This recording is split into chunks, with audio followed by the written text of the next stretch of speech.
Hello and welcome to the Marketing Times Analytics Podcast. Today we're on with Mark Donnigan. Mark, would you like to introduce yourself? Yeah, sure. Thanks for having me on, Alex. Mark Donnigan. I am a virtual CMO, which I understand has a lot of definitions. But basically, I work with a very small number of companies, really only one or two at any one time. I engage for many years with my clients. I stay very focused in the space that I'm in. I work in a particular area of technology related to video streaming. So if you watch Netflix, if you enjoy Disney Plus, any of these great streaming platforms, then the companies I work with are probably supplying technologies that you're seeing. And yeah, I come in, I join companies usually at stages where they are either they've reached product market fit and now it's like a scale up, pedal to the metal, meaning they were a little scrappy in their marketing to that point and now it's okay, we've raised a round, we really need to put fuel on the fire. In other cases I join where maybe marketing is not executing in the way the business needs. And often, because of my exposure in the market, the founders reach out and say, "Hey, Mark, maybe you can help us." And so I get involved and have a lot of fun, build great businesses. I'm really proud of the work that me and my team have done. Before we continue, a quick note from our sponsor, which is the SearchMaster app that I've developed. So in less than 30 seconds, I'm going to show you how to run a AI competitive search analysis for your business. So you go to searchmaster.app and scroll down. You don't even have to log in. It'll show you your AI search rankings. Let's say your business is Rolex and you want to see, are the AIs ranking you as the best watch company, or is there somebody ahead of you? So we're going to click enter. And right now, SearchMaster is interfacing with Gemini, Claude, and ChatGPT and asking them, what are the competitors to Rolex and how does Rolex rank relative to these competitors? And we can see that all of three of the AIs are ranking Rolex in the number one position, with Patek Philippe at number two. So this gives you really interesting high-level insights about the competitive set that the AI tools consider you to be in. So when people are asking about which watch they should get in let's say, the luxury market, you can be confident that the AIs are recommending you first. This is only showing a small set of the competitors, but if you get started for free, there is a free plan that's free forever.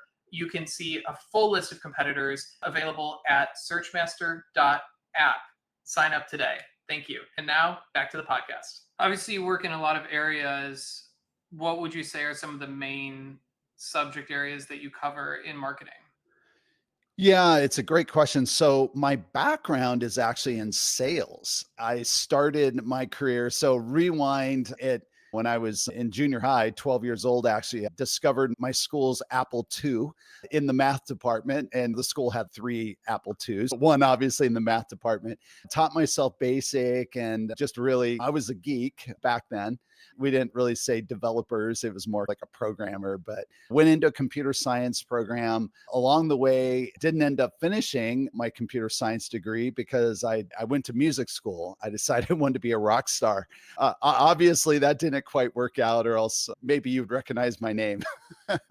But through that, I had a real interesting self realization or whatever, where I realized I have a very strong right brain and a left brain. And for me, I work very seamlessly between them.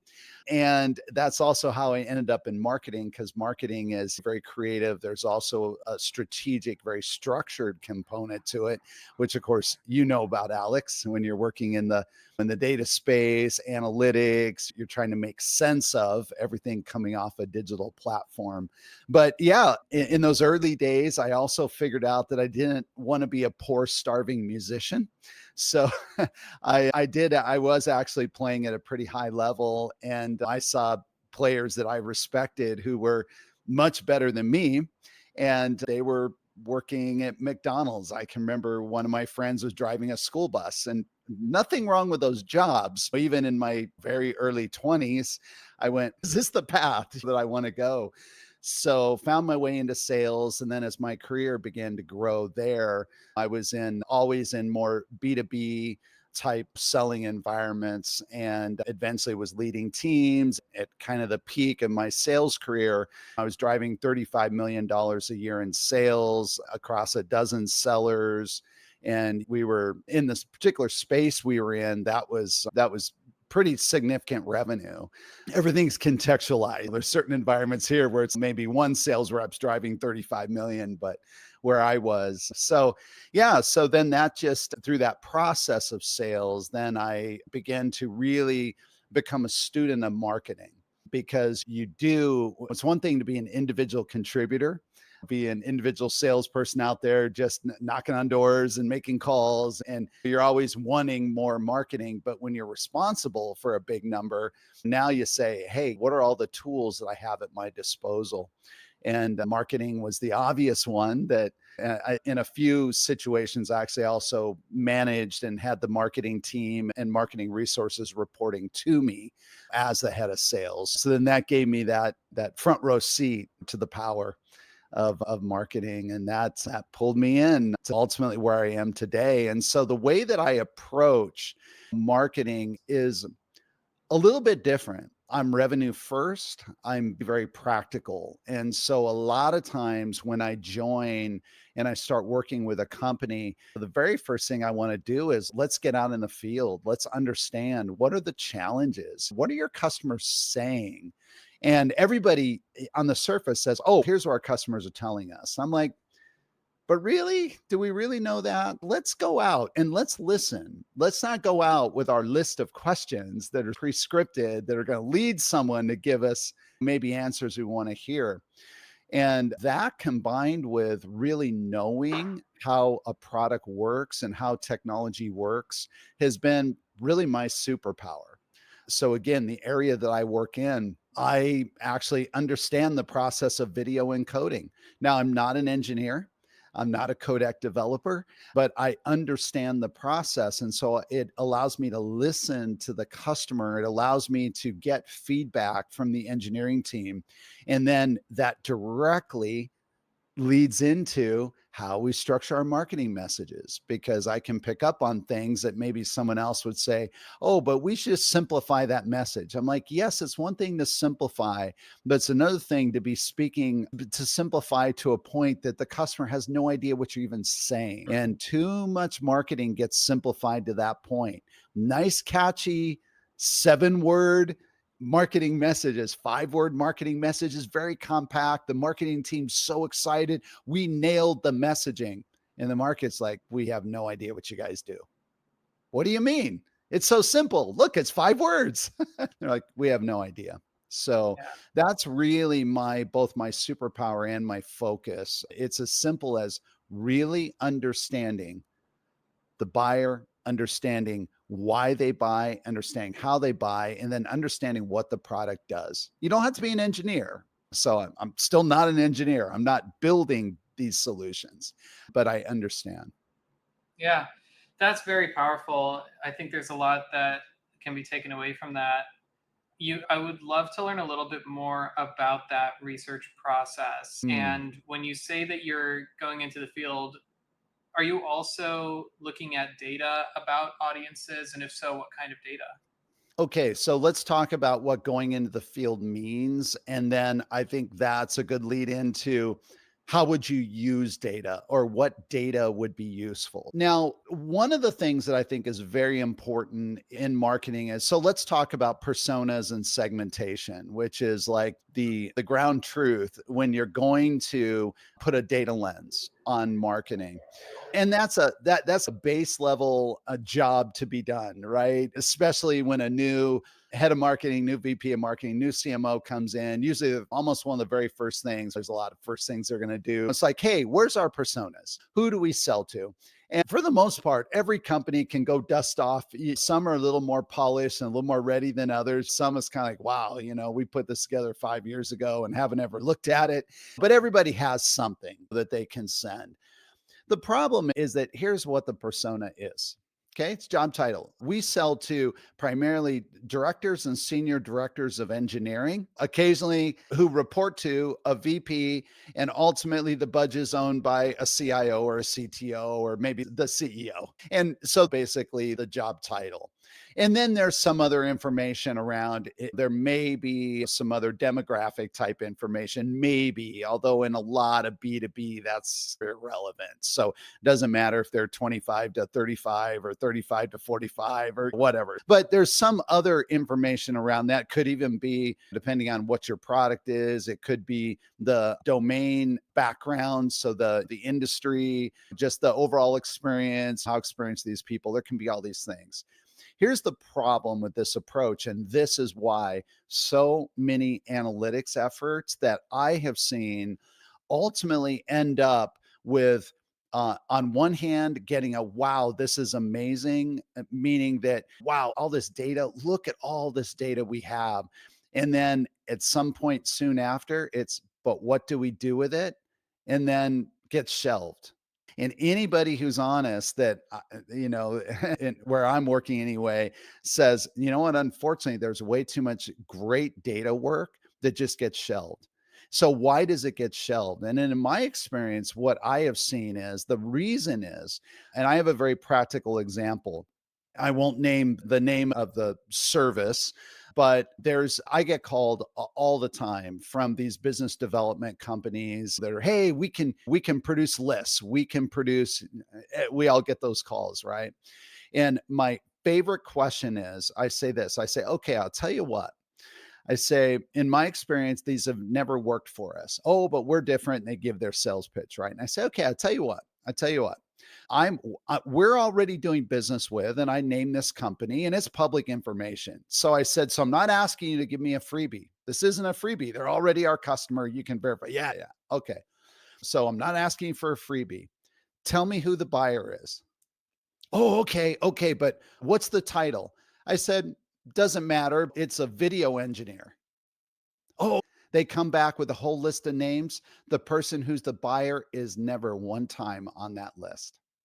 Not even one time have I had somebody. And I have to believe that these companies, maybe some are better than others. And so I don't really have a way to judge, but I have to assume that if they're around, if they're established, they must have some systems at work. In other words, they have a process. And the point in illustrating that, not only when I'm making the case for why I can't use these services, but my point to marketers is that you cannot deduce your buyer to a role. Can't do it, because the buying process today is so vast. There are anywhere from a dozen to more influencers and decision makers. And the real challenge that we face, and again, this is the space that I operate in. Someone might be listening and saying, that works great in my space. Awesome. But when you're selling licensing technology that is $500,000 a year, $1 million a year, when you're doing deal sizes that are 5 million, 6 million, $10 million a year, there is always a range of influencers that if you don't have them mapped, you'll miss them with just broad segmenting. So if I stop there, it sounds like, Mark, it sounds like you're saying data's, throw it out the window. There's nothing you can do with it. No, that's actually, there is a very important role for data.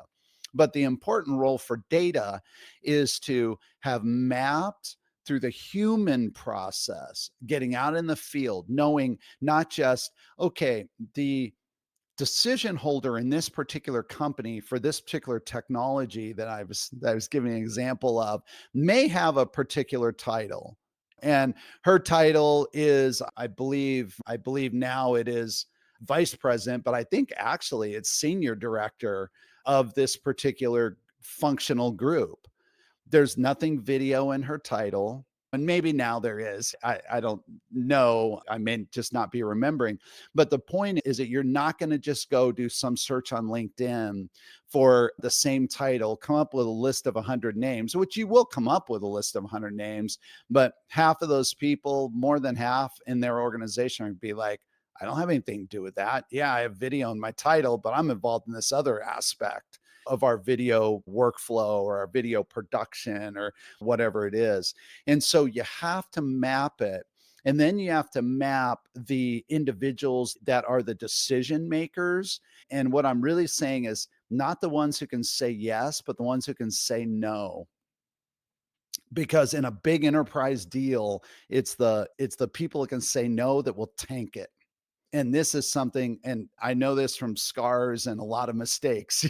I can remember being involved in so many deals that went sideways where all the way up until the end, we're like, yeah, of course, going to be a Q3 deal. This is absolutely closing. And then it doesn't close. And we're going, what happened? The decision makers they all had told us we have emails, we didn't make this stuff up. And then we do a postmortem and you say, because we totally missed this subject matter expert, this other subject matter expert. We didn't miss them. We knew they were there. We just discounted them. Like we discounted the fact that if they said no, that the decision makers weren't going to override. And so the way that data can serve in this sort of environment is that I think data is more useful to map and to track engagement of your marketing efforts, content, etc. Because although maybe we don't care as much about whether we're not going to say, oh, we have to get 1,000 impressions on this LinkedIn post because that means it's good. Maybe 100 is great. Maybe, but you know what? It's super helpful to have telemetry on your system so that you can see, for example, wow, we just went in and had a meeting with a really big company in Cupertino last week. And guess what? In the last 72 hours, we had 40 IP addresses from Cupertino hit our website and go to this particular technology page. Huh, odds are pretty good. They're from that company. Now, how you then correlate what to do with that information or just what that means, that's all contextual. And so then, you have to understand that's the level of detail and that transcends what I'm talking about just at the simple level, click through rate and clicks and all. That's like a different level of data that gets fed back. And I was recently involved in a process where this exact scenario is what happened. And the team went in, had this meeting, and guess what? Within a short period of time later, there were 40 hits from Cupertino, and those who are in technology would know the company that I'm referencing. And nobody had to be convinced that most likely 100% it was individuals from this company. It's wow, okay, all right, now and then we were able to put together a whole process of what to do with that. What does that mean? Yeah, that's really powerful. And when you're designing ads or when people are designing ads for these types of contextually aware creatives or, yeah, for contextually aware creative, what is informing that messaging? Is it actual research, like conversations with those types of personas? 100% it is research, but it's interesting that you said research with those personas or those individuals or those decision makers because it's research, but it's not the latest Gartner report.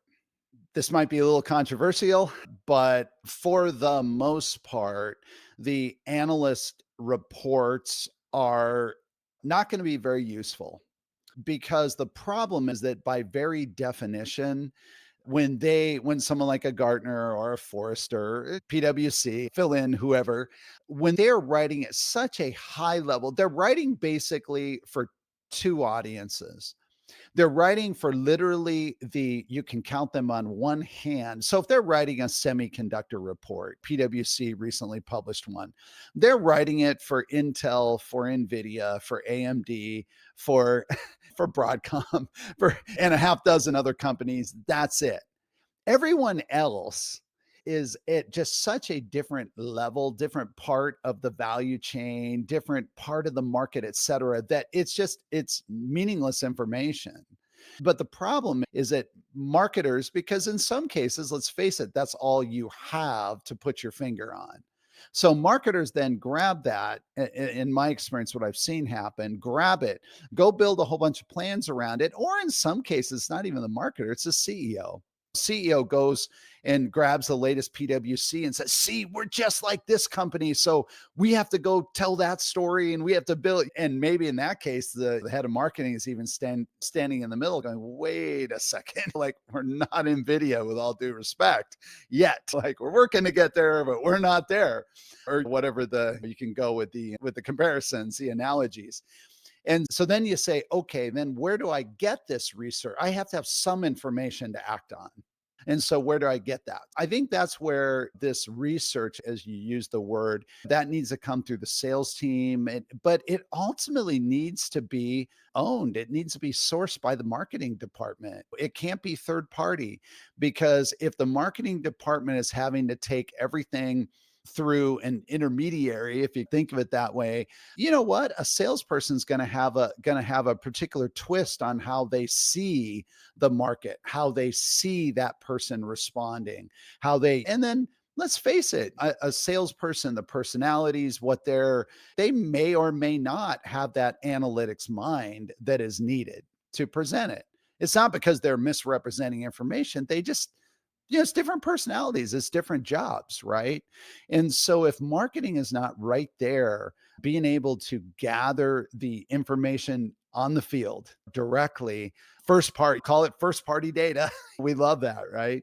Marketing has to get their first party data, and their first party data is directly from the customer. It's not filtered through either a Gartner report on one end or through a sales team, which may or may not have the ability to really get into the nuance that's required. That's how I have found, you can see, I've been very clear about it. I believe the head of marketing's job is, I think the reason why a lot of marketing heads churn, it's pretty well known that the CMO chair was about an 18-month job for a lot.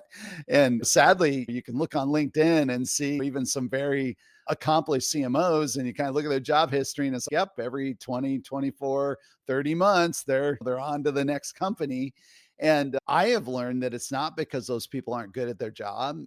They would have never gotten hired in the first place if they didn't have some fundamental skills, but they were focused on the wrong things. They thought their job was to be the brand police. They thought their job was to create a new website, build a new logo. They thought their job was to build, and actually their job was to go out and map the ecosystem and then bring that first party data from them back into the marketing team and then implement it in message. And yes, that manifests on the website. Yes, that may manifest in a change to the brand, but it's a different direction. It's not just, oh, our brand is dated, let's go do a whole branding exercise. No, let's understand the customer.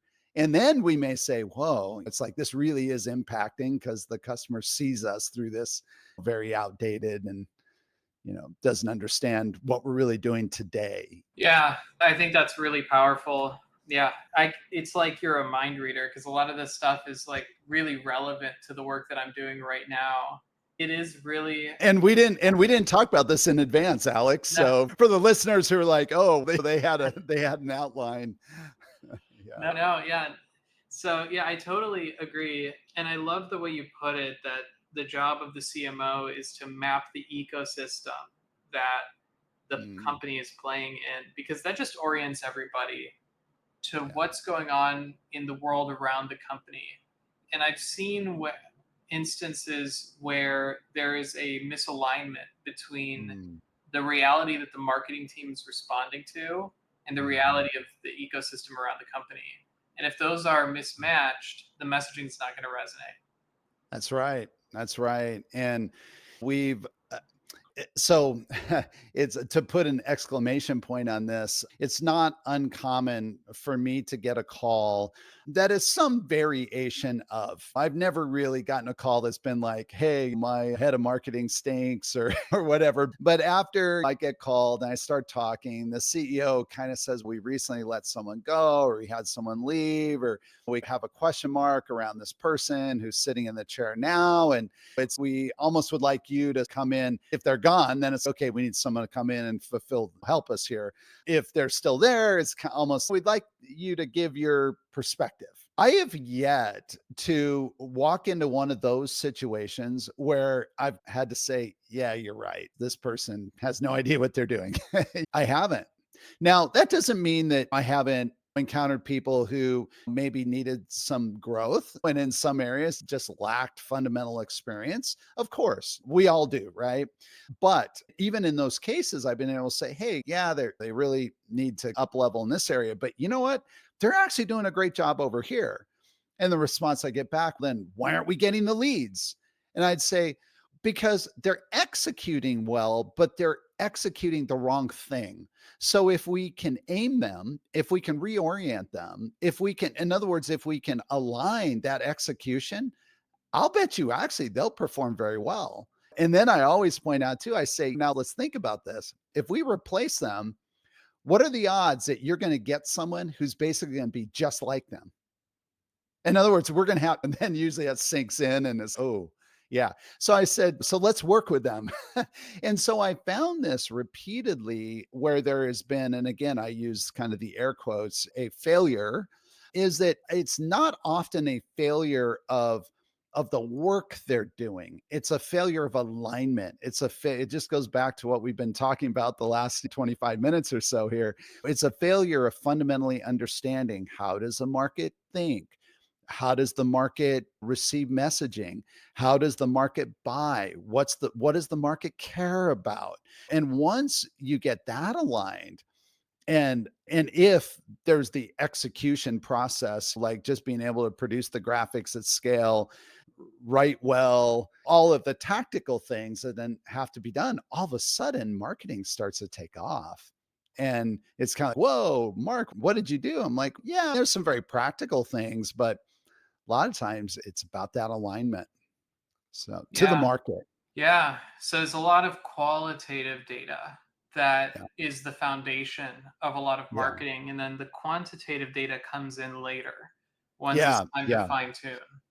Very what that is so well put, because not only am I conscious of the focus of your show and the focus of why I assume most of your listeners are here, and that being analytics and data, but it is so important because again, if someone were to just turn us off at this point and they could maybe walk away with the wrong impression, and it's, oh, this guy thinks that you don't need data, you don't like the value of analytics, is no, quite the opposite. But the problem is that if you're trying to apply data when your messages are not even hitting the mark to the audience, first of all, not only your analytics going to be bad and everything's going to look really miserable, but even if it doesn't, you could be over here, you meaning the marketing team could be celebrating, ah, look at our, I hate to use MQLs because that's the example. Look, we're getting all these form bills. And then it's a proverbial sales is going, yeah, and no one will return our phone call. And when I do get them on the phone, they're like, oh, I have no idea what you're talking about. And so that's what we want to avoid, is marketing either being like super impressed, depressed, and not wanting to show any of the data because it's so lousy, because again, disconnect, or marketing going, look, we're hitting all of our targets or most of our targets. And then sales is going, well, it's not helping us. And then ultimately the CEO is going, I don't know what the issue is here, but clearly marketing isn't working. And so after you get this foundational work done, then you go into that quantitative. You go into the quantitative, and then that becomes markers for how well you're executing. And then that quantitative data allows you to say, hey, we know that from this particular channel, email, just to pick one, we know that we have a certain cadence, we have a certain way that we're structuring our content, certain things that we're talking about. Hey, now let's start really dissecting this. And do we need to bifurcate? Do we need two newsletters? Do we need one for this segment of the audience and of the market? Which I do actually like using the word audience when I think about this, for this segment, and another for this. And then should that look different? And then it's data that's going to inform whether we're on the right track or not. And It's data. So it does come back to analytics, but it's after you've got this foundational work done. Yeah, that makes a lot of sense. And I'm curious your approach to long-term versus short-term campaigns and messages, because another Mhm. issue when you're trying to measure marketing performance is if there's too many things changing and Mm. there's no clear baseline to measure against, then it's Mm. like, how do we know what good is if we don't Yeah. have some long-term sort of evergreen campaign? What's your approach to that? Do you always make Yeah. sure there's an evergreen campaign and message, or how do you approach it? Let me say this. I think also you have to map these strategies back to the sales cycle, the business process, how you go to market. So this is where if you're working inside a SaaS company and if you're, and I'm just going to throw out some rough targets. These are by no means hard and fast, but if you're working inside a SaaS company where it's a pretty straightforward licensing model, you probably have some sort of PLG, product led growth. Basically, it's free to use the product. There's probably some first paid tier that is basically just a pro, 20 bucks a month, 50 bucks a month just for an individual user. And then there's an enterprise deal, right? I'm not saying there isn't complexity in that, but that's a pretty straightforward, like, buying model, revenue model. And then if your sales consideration cycle is, let's say, within 90 days to maybe 4 or 5 months at the longest, in other words, it's less than 6 months, I think it's a lot more possible to run a control. And then, because let's face it, your control for that cohort is only needs to run for like 5 months, maybe 4 months.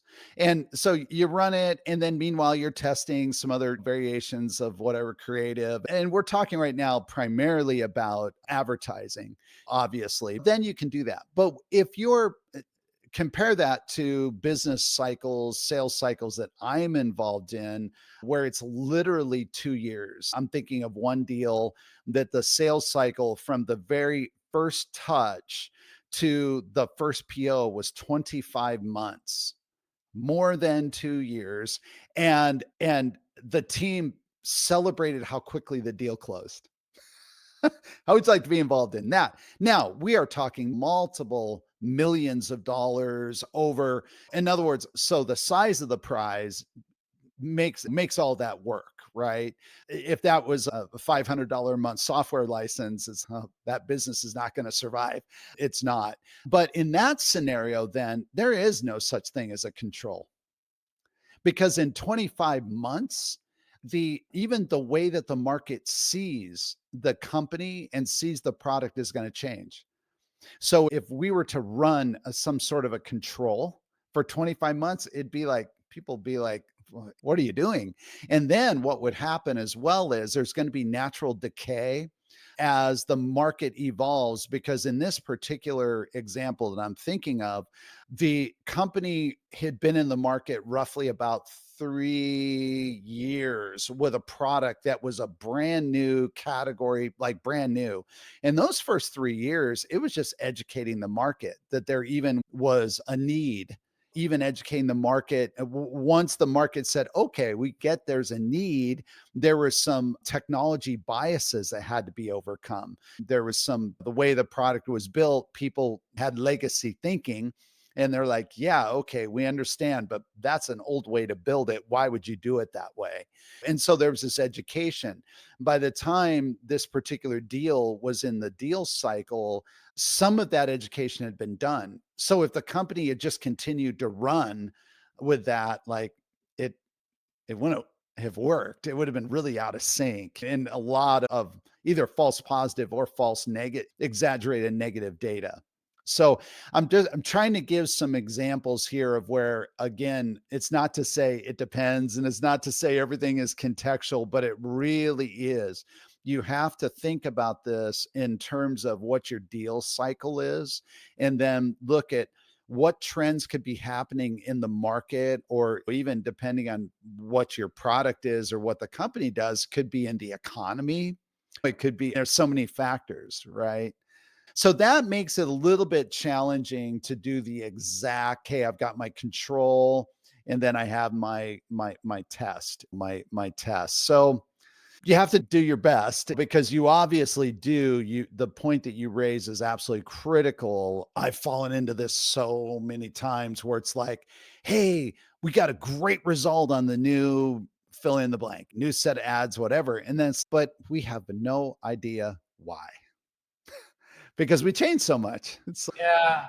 And then you step back, you go, okay, let's try something else. You try something else and it all tanks. And you're like, but we have no idea why because we changed so much, you know? So, Yeah, that is super interesting. And I think that that's where really good test design plays a big role. yeah. And like you said, those holdout or those control groups are super important.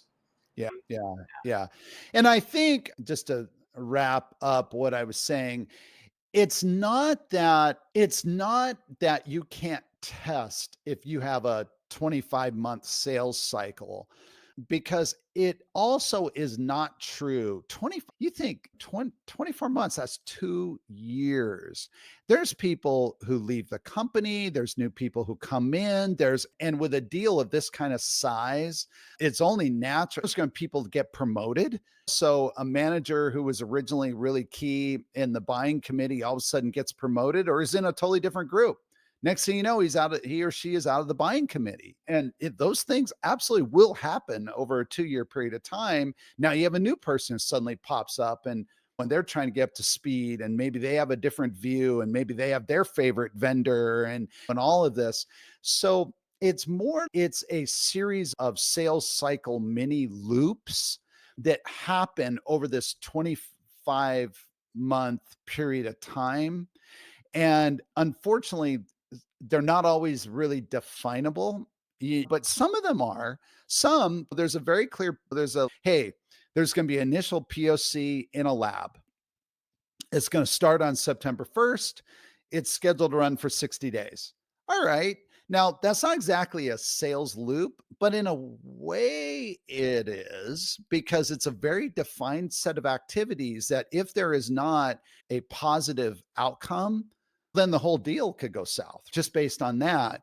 And I think you can begin to map, and when you might look at the way messaging, this is not the best example because you're not going to be running ads against this POC. But if you know that there's a regular POC cycle in your sales process, there very well could be content that you want to be pushing on certain channels. And so maybe you test, maybe you say, hey, what if we push this angle and then we have some cohorts that we test with, and then we have another set of cohorts that we push a little bit of a different angle. They're both doing POCs. So we're at least testing against the same activity. Now that's how you could actually then, in a way, do a control. Yeah, that's a very powerful idea. We talked about so much, and you have so much experience. I know we could continue for a long time, so we'll definitely have to do a follow-up episode. But I before would we love go, it. I wanted to quickly ask you about generative engine optimization and just Yeah. your current perspective on how businesses should approach that. SEO and GEO. Must be about the hottest topic on any marketing forum or community everywhere. My perspective, which is, I will say, well-informed opinion, because I do have to say opinion because I don't know that any of us really know precisely how all this sort of is going to play out, but I'm in the middle of it every day. So that's what I mean by well-informed. Is our job still is to provide the information that our buyers and the market needs to make a decision for our product, for the product that we're marketing or the technology or the service. That hasn't changed. Now, the fact that there's certain techniques that we used to use, and I would argue, why would we really fundamentally stop? there still is Google. People still go to Google. Google still is running their ranking algorithms. We still have websites, right? So I would argue, I hope people aren't just stop pulling off all their metadata off the website. I'm sure no one's doing that, right? So it's like we're still going to keep doing that, but our job is to produce the highest quality or the highest impact content that's going to cause someone who's in a buying cycle for one of our products, services, or technologies to hopefully say, hey, I want to buy this company's solution. How does that relate to generative optimization, generative engine, GEO, or there's other terms, but everybody knows what we're talking about? Is it the search engines ultimately are the search engines, the LLMs are ultimately bringing all of this information in. They're vectorizing it, they're analyzing it. And so the higher quality the content is, the better the probability that it's going to get surfaced. And that sounds super high level, almost random, almost that's just the luck of the draw. But the point is that is controllable. And by producing high quality information, you're going to positively impact sales cycles. And at the end of the day, there is no B2B, it's human to human. And so take all the LLMs out, take Google out of the equation, it still is Mark and Alex who if we're working in an industry, Alex comes to work every day and he's tasked with making certain buying decisions or contributing to buying decisions. Mark is coming to work every day. He's tasked with selling and getting guys like Alex to buy the product. But at the end of the day, it's Mark and Alex. And it's Mark Yeah. and Alex using all the LLMs, but also talking to colleagues, going to trade shows, Googling, going to web. And my view is, and I am smack dab in the middle. I'm even building custom tools. And so I'm investing very heavily in for marketing application using AI. And so I'm right in the middle of this. So I am a forward leaner, if you will, very much forward leaner into the use of agents and building solutions. But I always remind myself at the end of the day, it's Mark and Alex. At the end of the day, Yeah. it's human to human. So I hope that's helpful, but that's my view on it. All the tactics then are very important at some level, but at the most basic foundational level, I think that I'm seeing too many discussions. They're going down into here's how to ensure that your website is indexed by ChatGPT. Okay, but I can tell you if your site is being indexed by ChatGPT and your content is inappropriate to the audience, I don't mean inappropriate as in immoral or whatever, but if it doesn't meet the need, then it's not going to get surfaced. It's not going to show up. So, Yeah. And that's back to the point about fundamentals being the first step before any of that optimization happens. And I'm so yeah. glad that you mentioned building tools for AI. I actually built one recently. It's this one, SearchMaster.app, and it's all about geo and SEM Awesome. analysis. I need to Um, check it out, by the way, because I am looking for a tool for that. So, Awesome. Yes, yes. yeah, And I'm continuing to make improvements every week. So I would love to yeah, hear your thoughts about it. And I'll put a very link in the cool. description below. And I also wanted to Great. give you a chance, Mark, to share any tools or that Yeah. you've built or that you recommend with the Yeah. audience. Yeah. So the tools that I'm building at this point, I am keeping for myself. So I'm not, I say at this point, who knows? But yeah, if anyone was interested to read more about what I think about the things that we have discussed, go to my website. It's growthstage.marketing. So it's a .marketing domain, just growthstage.marketing. I'm sure you'll link up to it, Alex. And I have many books up there. Everything's ungated, totally free, obviously. I believe in just giving away what I've learned over the years. And so if you find it useful, send me a message. I'm on LinkedIn. I'm very easy to find. Amazing. Thank you so much, Mark. I really appreciate your thoughts. I know the audience learned a lot. Thank you, everyone, for listening, and we'll talk to you soon.